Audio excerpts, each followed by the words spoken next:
savitur varenyam bhargo devasya dhimahi dhiyo yona prachodayat. Om. Our salutation to that Supreme Being, who is the Self in all. He is the source and sustenance of this universe. In Him we live, move, and have our being. May He illumine our hearts, and may He guide us in every way. Om, peace, peace, peace. Good morning. Very nice to see people in the temple again. So the title of today's talk is The Spiritual Commutes. And probably a lot of you are wondering, what the heck is a spiritual commute? I've been spending the last couple of months trying to figure that out, actually. What's the matter? Okay, that's better? All right. I live in the Mojave Deserts, in an ashram in the Mojave Desert, and everything is about 2 hours away. Just about everything is just about 2 hours away. So when life gives us these little situations where we find ourselves doing a lot of driving, you do a lot of driving in the Mojave Desert. And so I thought there must be some spiritual angle to this driving that I'm doing, and so I thought I'd name this talk when they asked me to give this speech when I was in the middle of all this driving, and I thought, okay, well, I'll call this the spiritual commute, and then I'll figure out what that means later. So that's a method that I haven't really tried before. Usually I have some idea what I'm going to talk about before I get up here, but this time I didn't. I just tried to figure it out later. The commute, for those of us who live in Southern California, is something we're all familiar with. It's odious compulsion that we try and get away from and can't most of the time. I think I looked it up, and about 3% of people in Southern California take public transit. The rest of us are basically stuck in our cars. So this is something that we're all familiar with, and I've been born and raised in Southern California, and so my whole life almost has been sort of subservient to this compulsion. And I think probably the most odious aspect of the commute was the perceived waste of time. Sitting in your car on the freeway and thinking, I'm wasting my time. I could be doing something constructive here. And so I tried various activities to make the commute constructive over the years. I started counting the mantras. Probably many of you have tried this. You have a mantra, you're in the car, you're stuck. And as a little game I'd play, how many mantras can I get before I get to school or work? Right? Can I count to 1,000? Can I count to 2,000? And this had the kind of odd effect of occasionally bringing joy in a traffic jam, because this meant more time in the car, which meant more mantras, which meant perhaps I'd be able to break a personal record. I'd get more mantras that day than on other days. So traffic jams were actually kind of exciting. It was all a little odd. And of course, the thrill doesn't last. Traffic jams are not that exciting. And so I tried other things as well. You know, back when I was commuting regularly, the only options really were radio and cassettes. And now in the car, the smartphone can bring everything, every talk from the internet. You can get imams and rabbis and swamis and everybody else in your car to talk about spiritual life. I didn't have that option, but I did the best with what I had at the time. And there were some African Methodist Episcopal preachers that were just fantastic. It bring me to tears sometimes. And Swami Prabhavananda's Narada Bhakti Sutras were available on cassette back then, and they were also beautiful, very inspiring. I think they're free for download now. If you haven't listened to them, I'd recommend them highly. And then there's others, you try the radio, at least that's what I did, and there's some informative ones, and then there's some boring ones, and some total duds, and some people that you think don't know what they're talking about. And so you only get so far with that.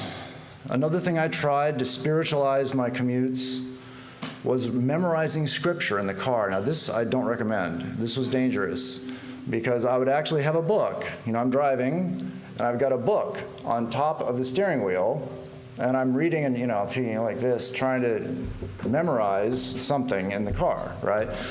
And the Lord spared me from the obvious disastrous consequences of that practice. And I actually managed to memorize the Chandi and the Sermon on the Mount. I've forgotten them all now. But at least behind the wheel, I actually managed to memorize quite a bit of scripture driving around the Southern California freeways. And then there's those times when just nothing is going to work. You know, you're tired of the mantra. There's nothing on the radio or the cassettes. You've heard them all already. You've memorized as much as you're going to memorize. Of course, then the next trick is to recite it in the car, too, which I did. And then you get to a point where, you know, it's hot. There's a layer of sweat on your back between you and the car seat, and your head's aching, and you're feeling claustrophobic in the traffic. And just nothing's going to work.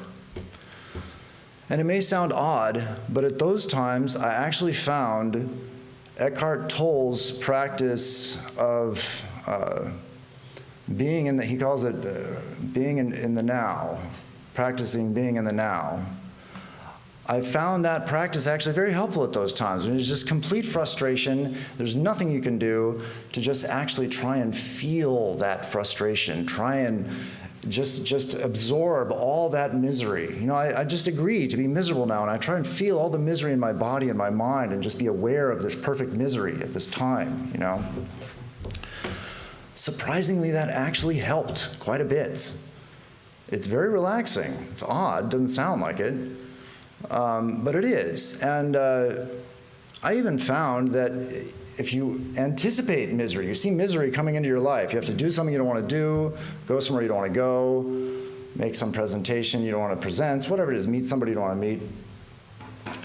If you just accept, okay, at this time I'm going to be miserable, I'll just agree to be miserable at this time, that really takes away a lot of the sting. It happens in the monastery too, some event you don't want to deal with. And you say, well, I'll just be miserable from 7 o'clock until 9 o'clock, and then, you know, whatever, I'll go do something else. That also actually mitigates the situation. And I think to have a spiritual commute, which I still haven't really said what that is, we have to have both these options on the table. The first choice is to try and spiritualize the commutes, to try and change the situation into something that I perceive as being constructive. The second option is to accept the current situation, right? To try and see the spirituality that is already present in this objectionable situation that I would rather avoid.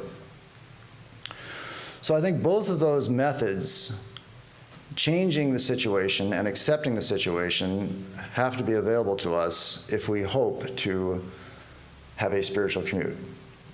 And what exactly is a spiritual commute? Well, commutes come in all shapes and sizes. It's not just in the car.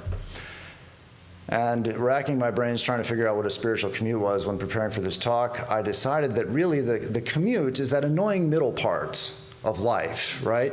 You start off at point A, and you have some goal. You want to get to point B, and there's this thing in the middle called a commute that you'd rather not do, and you can't really get out of.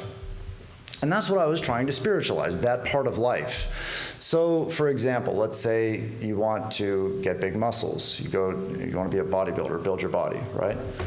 Well, you want to look like a gorilla, but the annoying middle part is that you have to lift weights thousands and thousands of times to get there, right? You don't want to do that part. You just want to go, pow, I'm a gorilla, right? Or let's say, for example, you want to be a musician, right? Well, what do you want to do? You want to make something beautiful. You want to make beautiful music. But you can't just do that. You have to spend thousands of hours doing scales and arpeggios and studying with a teacher, right? That's that part that you can't avoid in the middle. Right, so that's the spiritual, I'm sorry, that's not the spiritual commute. That is the sort of broader class of commutes that I'm thinking of, right? The middle part of life, the part that we want to get through. And what we really have in common, I think, with all these various commutes, we commute to all these places, like I said, the gym, the music studio, we commute to the bar to get drunk, whatever it is we want to do, right? There is really one common goal. There's one reason why we go do this. We feel it's going to make us better. We are going to be happier. We're going to have more peace, more joy, more contentment, more security, more love in our life. That's really what motivates us to do anything that we do, whatever it is.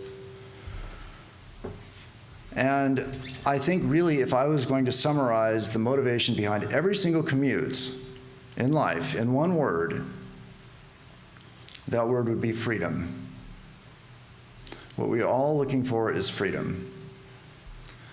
Because let's say if you're going to the gym and you're trying to be a gorilla, what do you really want? Maybe you want to build up your body so that you can be intimidating, right? So you'll feel secure, right? To feel secure, what does that mean? To feel secure, we have to be perfectly free from fear, right? That's what security is, perfect freedom from fear. If you're a musician and you want to make beautiful music, then if you want more beauty in your life, if you want perfect beauty, the ultimate beauty in your life, you have to be perfectly free from ugliness. It may sound weird. Whatever it is we do, right? If we want peace, we have to be perfectly free from worry. Every quality that we look for in our life can be satisfied through perfect freedom. I don't know if maybe you don't believe me, so I'll read Swami Vivekananda on this. It's always nice to have Swami Vivekananda there to back me up.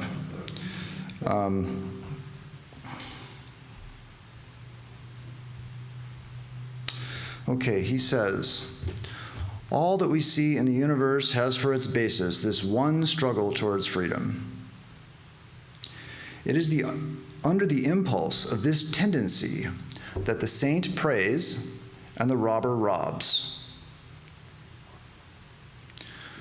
When the line of action taken is not a proper one, we call it evil, and when the manifestation of it is proper and high, we call it good. But the impulse is the same, the struggle towards freedom. The saint is oppressed with the knowledge of his condition of bondage, and he wants to get rid of it, so he worships God. The thief is oppressed with the idea that he does not possess certain things, and he tries to get rid of that want to obtain freedom from it, so he steals. So that's got kind of an interesting twist in there, doesn't it? It says, the saint is oppressed with the knowledge of his condition of bondage, and he wants to get rid of it. He wants to be free. So he worships God. Let's think about that for a second. How much sense does that make? Let's think about the motivation to be free. I feel like society has too many rules. My job has too many demands. My wife or husband has too many demands. Life is too restrictive. I need more freedom. Let's see, maybe I'll try religion. How's that going to work? I mean, the first thing you do, you go to religion, and they dump a whole bunch more restrictions on you. Isn't that what they do, right? Think of the religions. Judaism, Mosaic law, impossible. Thousands of laws are there. And then there's the 10 Commandments, which also you had in Christianity and Islam. And then Christianity and Islam, you want to try them, they dump a whole bunch more rules on you. And Hinduism, of course, we've got yama and niyama, the first two limbs of yoga. That's probably worse than the others. And then Buddhism, no escape there. You've got the Eightfold Way, right? Your whole life is mapped out for you in Buddhism, right? So the saint decides he wants to be free and he picks religion. Seems a little odd. By comparison, consider the robber's logic. right? The robber says, I need money. I want more money. That bank has money. I'll go take the money. Watertight logic, right? Very simple. Hard to argue with that one, right? So what is the answer? What does religion say? Well, the religion, I mean, as far as it goes, the robber's logic is right. The problem is he has not identified the problem. He thinks the problem is that he lacks money. That's what he thinks the problem is. But religion, especially Vedanta, would say that the problem is not that you lack money. The problem is that you lack anything. That's the problem. The problem is that you lack anything, because perfect freedom is perfect freedom from lack, right? We want to lack nothing. And so, okay, that sounds interesting. How are we going to do that? Well, there's the robber's method, and if you extrapolate, you could go to Jeff Bezos, right? He's got, I mean, in the history of the human race, this guy has more stuff than anybody ever. Warehouses all over the world filled with stuff, right? So he's clearly taken that path to achieve no lack, freedom from lack, right? Is it working for him? Obviously not. Right? He's got to go into space now, right? Planet Earth is not enough anymore, right? He's got to go into outer space and, do something there. And it's funny, there's a website called change.org where they've actually started a petition to prohibit him from returning to Earth. I thought that was pretty good. So apparently, trying to acquire everything, trying to achieve freedom from lack through the acquisition of everything doesn't make you very popular with your fellow earthlings. And no, of course, that's not the method that religion prescribes, right? It's never going to work. No matter how much you have, you're always going to lack something. Even if you could, it's not going to work. So what does religion say to do? How do we lack nothing through religion? Well, what does it mean to lack nothing? If you really lack nothing, what that means is you have no desire. You don't need anything. No desire for anything. All desires are fulfilled, right? That's what lacking nothing means, right? It means no desire.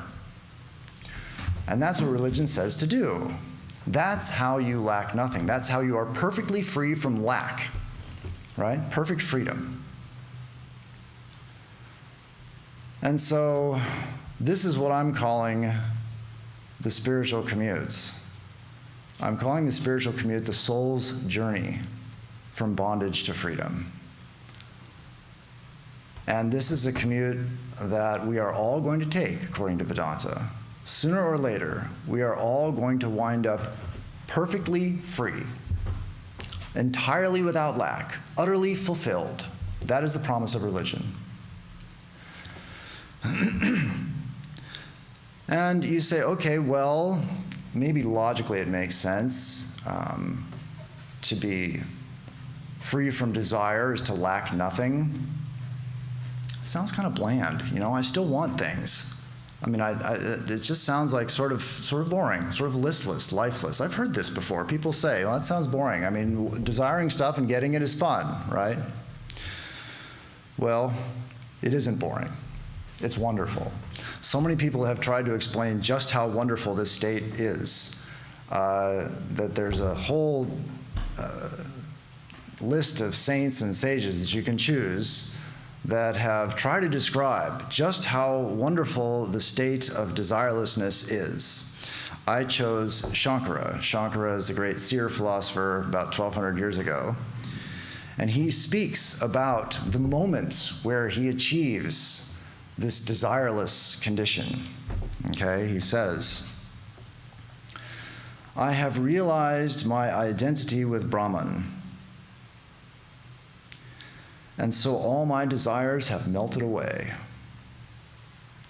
The ego has disappeared. I have risen above my ignorance and my knowledge of this seeming universe. What is this joy that I feel? Who shall measure it? I know nothing but joy, limitless, unbounded. So we can't really conceive of that. You know, it's beyond the mind's ability to conceive, unbounded joy. But that is what perfect freedom and perfect freedom from lack means, unbounded, limitless joy.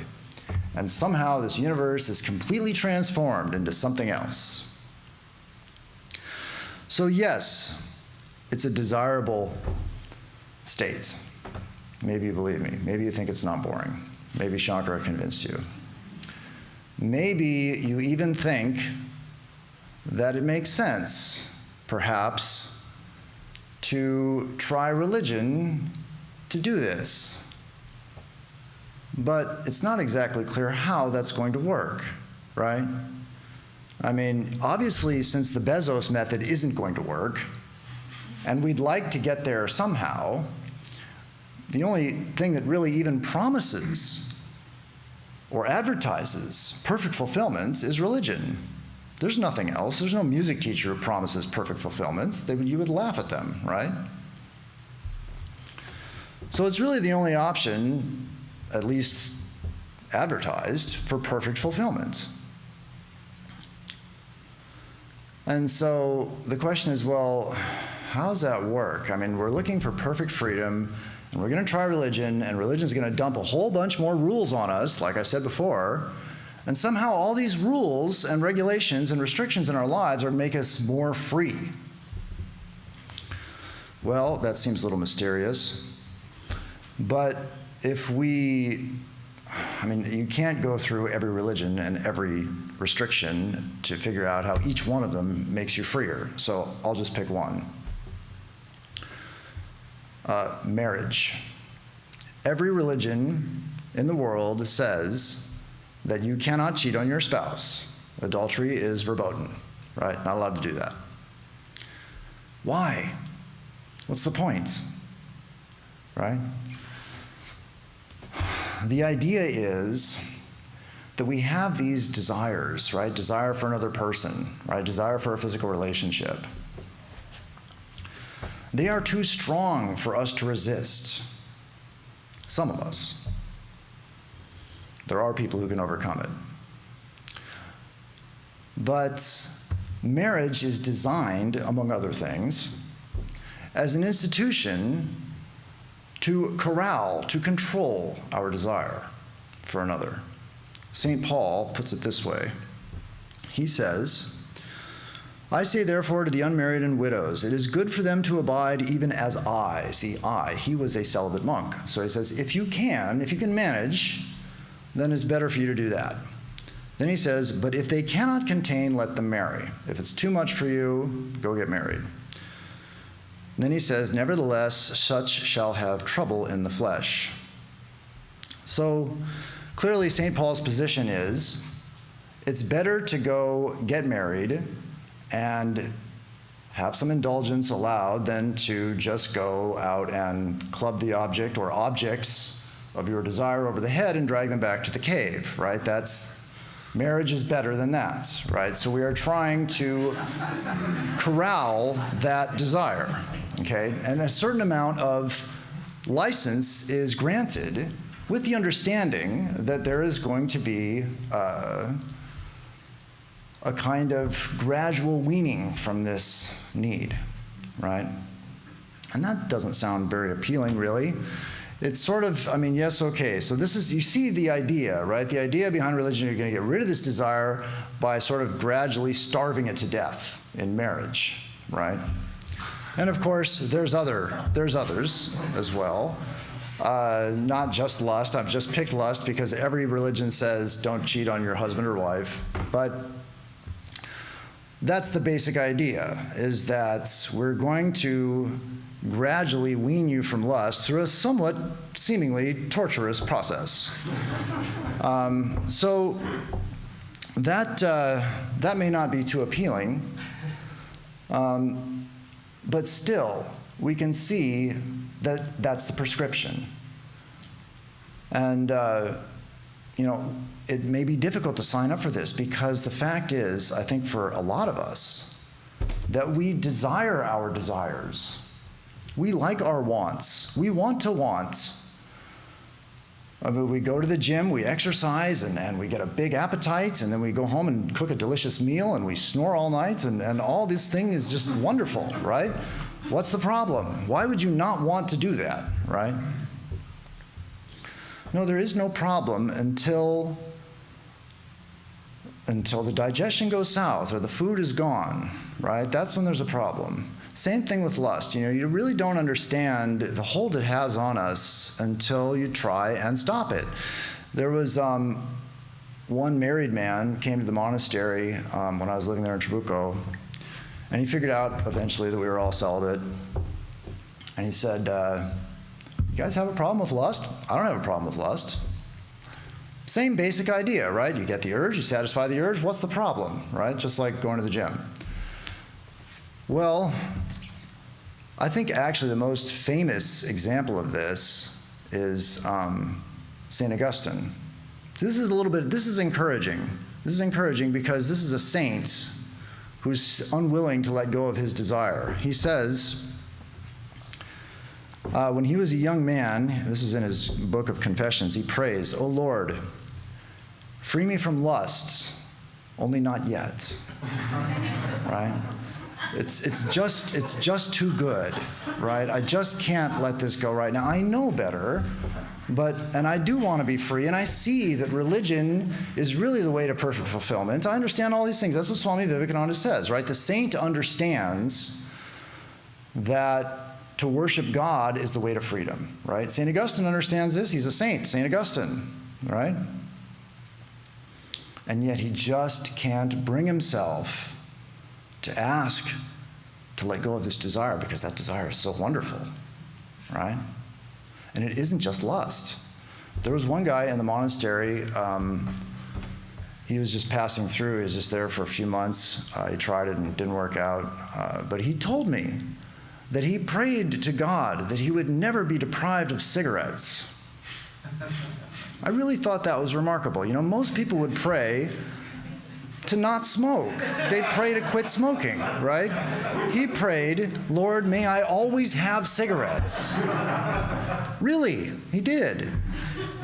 He couldn't conceive of life without this pleasure, right? Because you want that cigarette, you get the cigarette, and then that was never going to give that up, right? Well, like I alluded to before, Vedanta says that eventually we will. We won't want to want our desires forever. This is not our condition. Why? Because this freedom that I'm talking about, that we're all trying to get to, is something that we already feel inside of us. Even if your life is totally miserable, even if you're in a jail cell, even if you're stuck in a job that you hate,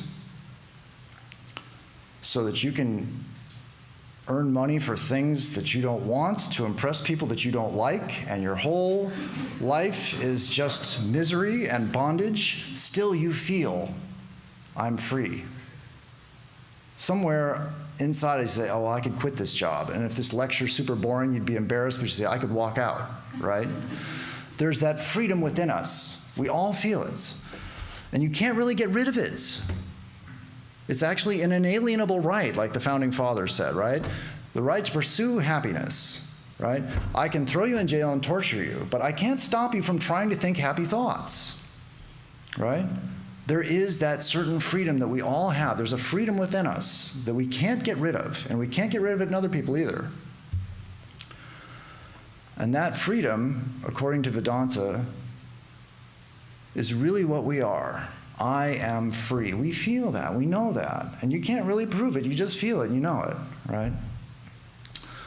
But that freedom eventually will assert itself, according to Vedanta. Again, Swami Vivekananda says, he says that we are God. He says, you, the mighty cause of this universe, trying to reflect yourself in little mud puddles.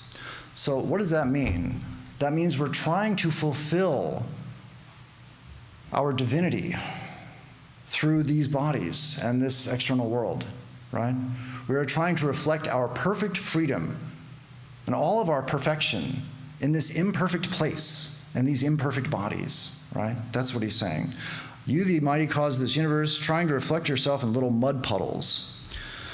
But after making the attempt for a time, you find out it was all in vain and beat a retreat to the place from whence you came.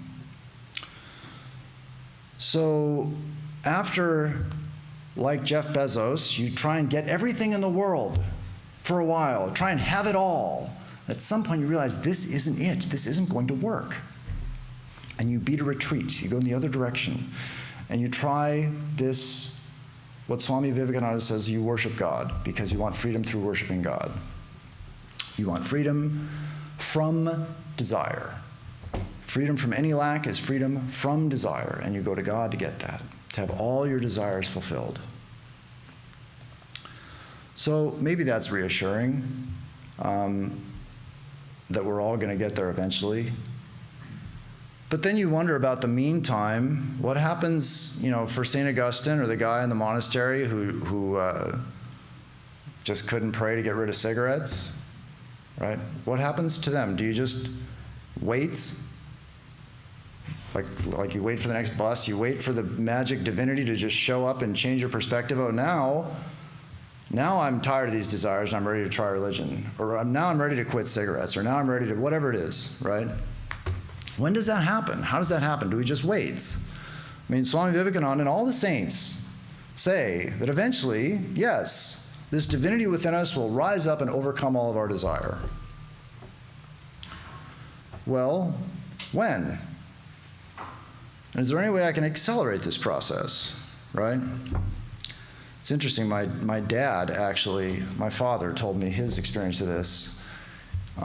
He came to Vedanta before I was born, and he took initiation from Swami P. Swami Prabhavananda, the founder of this place. And Swami P told my father that he had to desire for God and for nothing else. That's what he had to do. And so my dad decided obediently to go home and pray that he would desire for God and for nothing else. And he went back from Hollywood to Venice, where he lived, and sat at his shrine and tried to do this, and he failed. Couldn't do it. He realized that he didn't want to want just God. He wanted to want other things, right? Just like we've been talking about. And so he got back in his car and he drove back to Hollywood and he told Swami P, I can't do this. I can't pray to only want God. Because I don't want to only want God. So what did Swami P tell my father? He said, pray that you may be able to pray. Pray that you may be able to pray, right? You see, there's no excuse, right?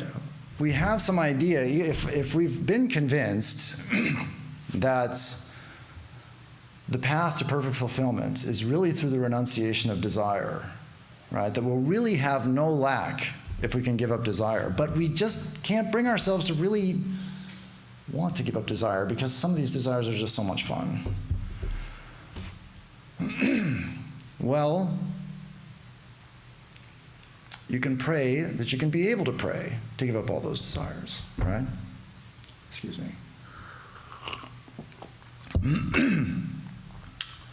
And what is that prayer really?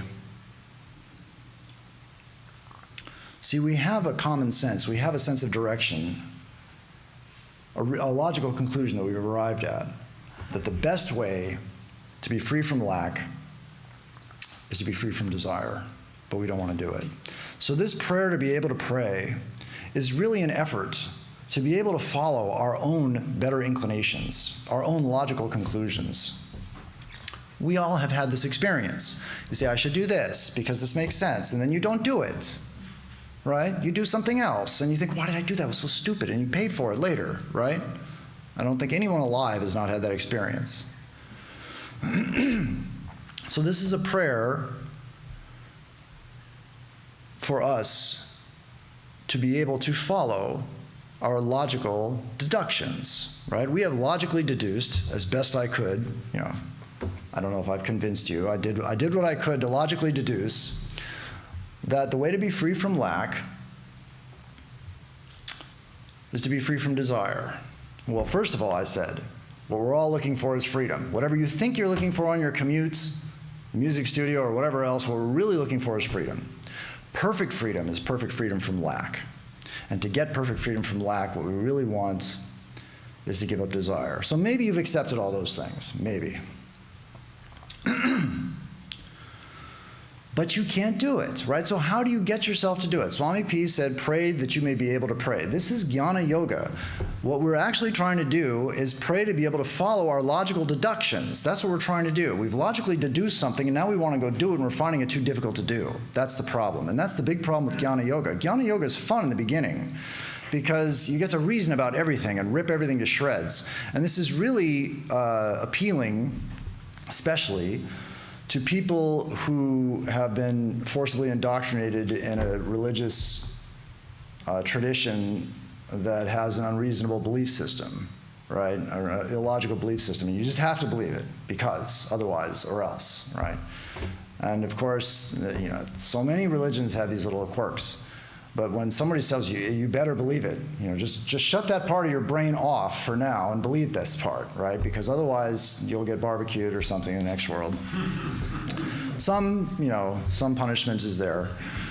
So this is great fun, right? Now we can reason about everything, and we can rip apart God and Scripture and the human condition and everything else with our reason. Just rip it to shreds, right? And it's fun to do.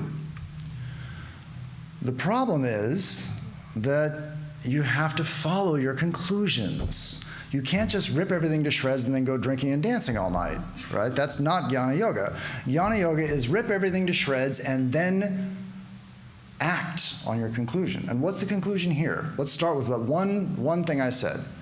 Freedom. We feel it within us, right? We all agree that we have freedom within us. We feel it. We can't deny it. We know we're free. Okay, so we take that as an axiomatic truth. I am free. Well, what does that mean? Where is this freedom coming from? I mean, I feel it somewhere. Where is it? Is it in the body, in the spleen or something? Where's this freedom coming from, right? Well, it can't be the body. Body can't be free, right? Because body has tooth decay, phlegm, bronchitis, bone cancer, all these things. The body is not free from any of those things. And even if it somehow manages to be free from all those things, it's not free from death. So the body's not free, but I'm free. Right? If I'm free and the body's not free, then what does that mean? It means I'm not the body, right?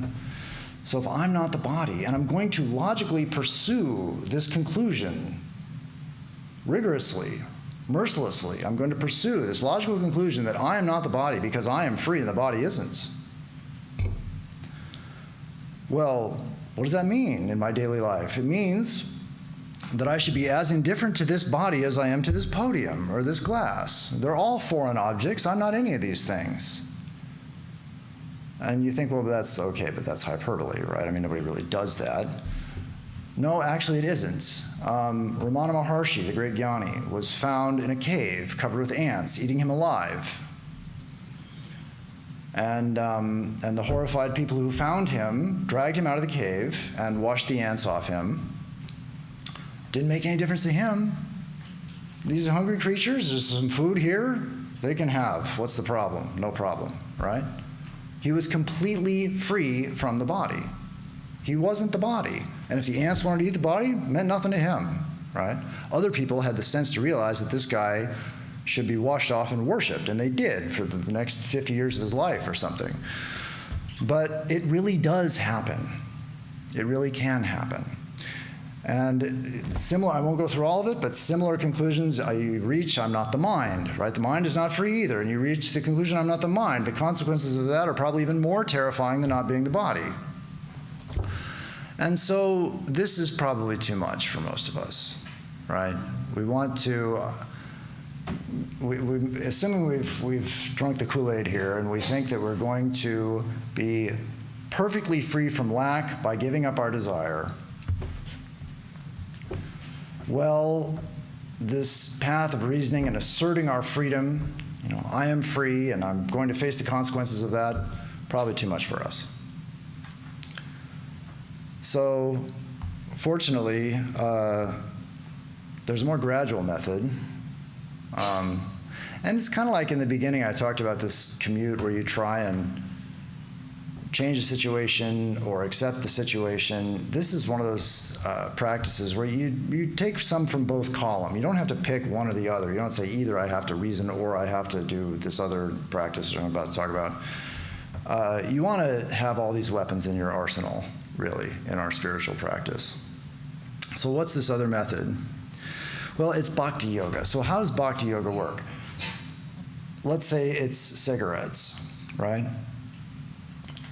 This path of Gyana Yoga I've been talking about, the idea is I shouldn't desire cigarettes. I should desire only for God. Well, so it's not those cigarettes, it's God.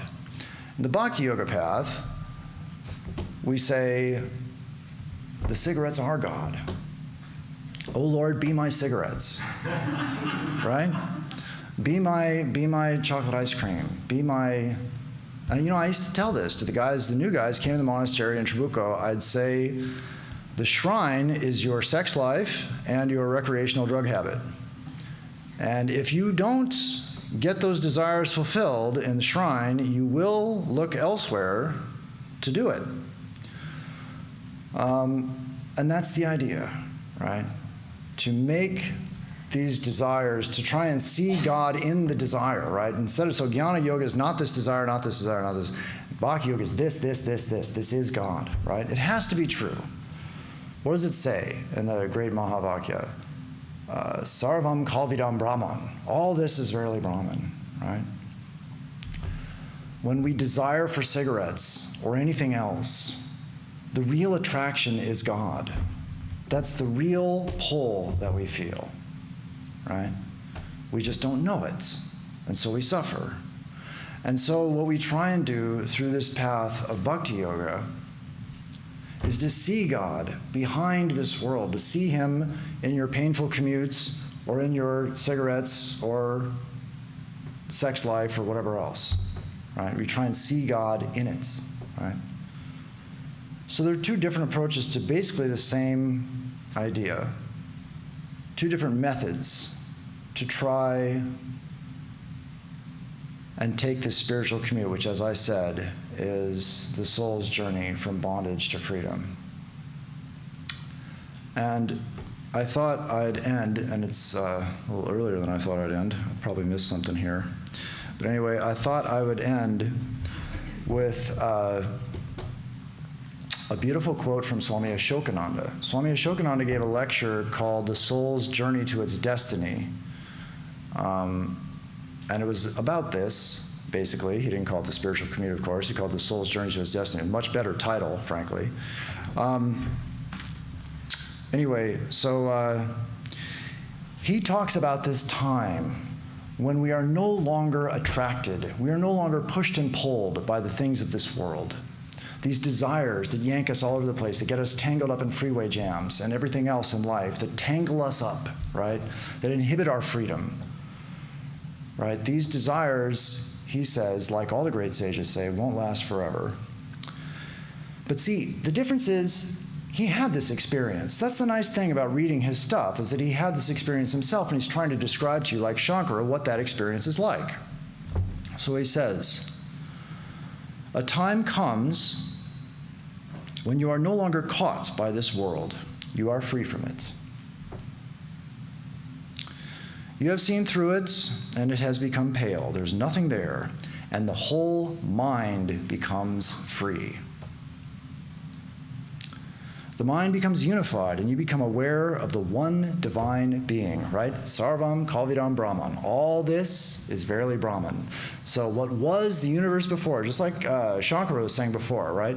There was this universe, now it's all Brahman, and all my desires are fulfilled, right? That's the goal. He says, friends, He said that. It was charming. He said, he'd call everybody friends. Friends, I wish very much that you would have a glimpse of this most wonderful, beautiful being that is hidden by the forms of this universe. It is he who is contributing the substance, the color, the attraction of everything that is. That's the fact, according to all these great illumined seers. What we are really attracted to all the time, and no matter what it is, even the most base, disgusting, vulgar desire, is God. Everywhere, all the time, God. That's what we really want. He who is contributing the substance, the color, the attraction of everything that is. His the value, his the power, his the love, his the sweetness and the beauty. He is the living one. I wish that you could catch a glimpse of him, because that is the answer to all you are seeking.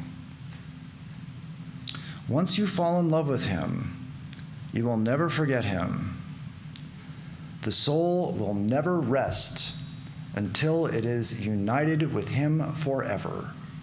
Again, that is the universal promise of Vedanta, that wherever we go, however far afield we find ourselves, we feel like we're lost.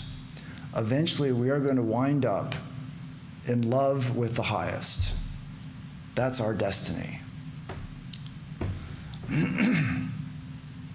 The soul will never rest until it has been united with him forever. It just cries and cries and cries for him and will not find comfort in anything else. That's the other thing they all say. Sri Ramakrishna says, once you have a taste of this, if you get just a little tiny taste of this, you will never again be attracted to anything else because it's that good. I've got a few minutes, so that reminds me of a story I'm going to tell you. They did an experiment on a lab monkey. Okay, and the lab monkey had, in the beginning of this experiment, he had 3 levers. One lever gave him water, another lever gave him food, and a third lever gave him a little dollop of cocaine, right? So he had these choices, and once the monkey figured it out, which didn't take very long, he immediately went for the cocaine and skipped food and water. No more, that's it, cocaine, nothing else, right?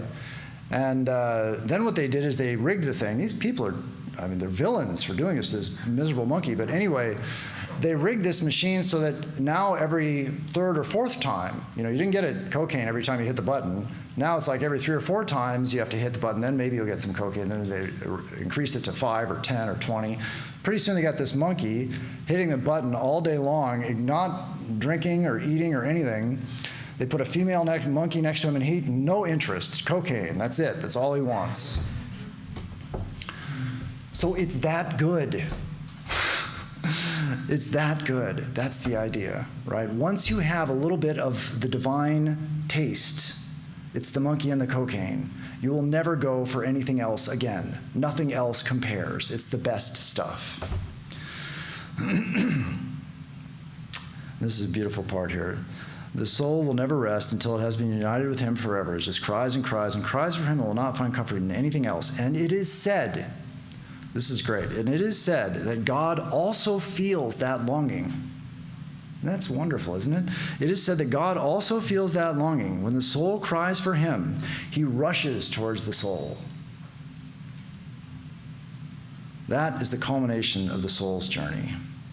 That is its destiny, not merely its destination, because no soul will find peace until it has reached that state.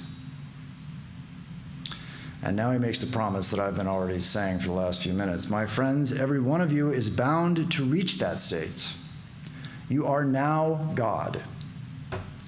You are not going to become God. You are going to remember yourself as God. That memory will come back, and you will smile at the childish games you have been playing, thinking you are a small thing, fearing this, loving that, hating one thing, desiring another. You will laugh at all those things. Just as we laugh the fears of our childhood, yes, we shall all have to know ourselves as divine. Until we have done that, there will be no rest for us. Continually, we shall have to move from moment to moment, from life to life, from stage to stage, until the highest has been reached. So that's the end of our commutes. At some point, the commute ends. We stop driving around here and there, back and forth, looking for this and that, all over the place, not really ever getting satisfaction, right? And it just seems like there's another commute after this one. But no, it does not last forever. There comes a time when we see through this and we actually have perfect fulfillment. May we all have that.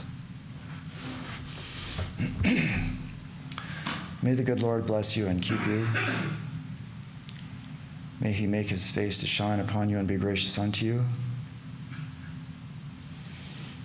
May he lift his countenance upon you and bring you peace.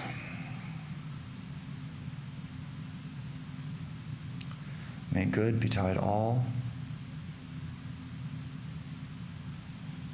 May happiness come to all.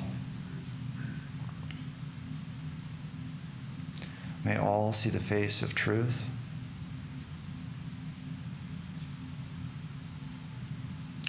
And be fortified with the armor of love, goodwill, joy,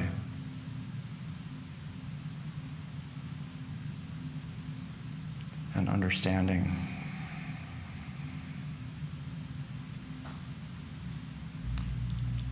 Peace, peace, peace. Peace be unto us.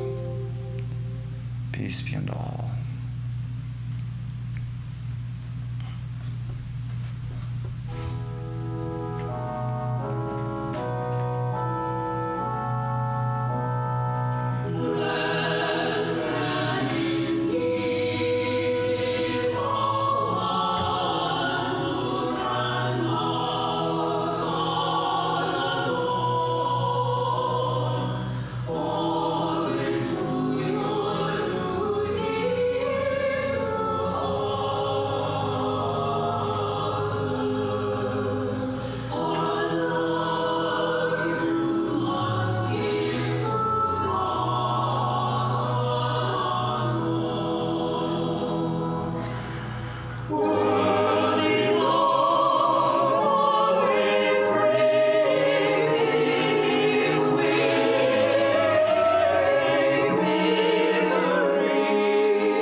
Welcome. It's so nice to see all of you in person. And thank you to Swami Arupeshanada for making the commute down to Hollywood for this beautiful talk on the spiritual commute. And we will have some time for questions. If any one of you has a question, or if anyone watching from a distance has a question. Next week, our speaker will be Swami Satyamayananda, and his topic, Why the Quest for Reality Won't Go Away. That's Swami Satyamayananda. We also have, that's 4th of July, we also have our program, our Trabuco Monastery program, but it will be virtual only, it won't be in person. So that will be a worship service in the morning and then talks in the afternoon. So you can join us for both if you like. And I'll turn it over to Swami Arupeshananda for his questions. The first question is from Purnima. When can I make the 12-mile commute from Apple Valley to Pinion Hills to get your blessing personally?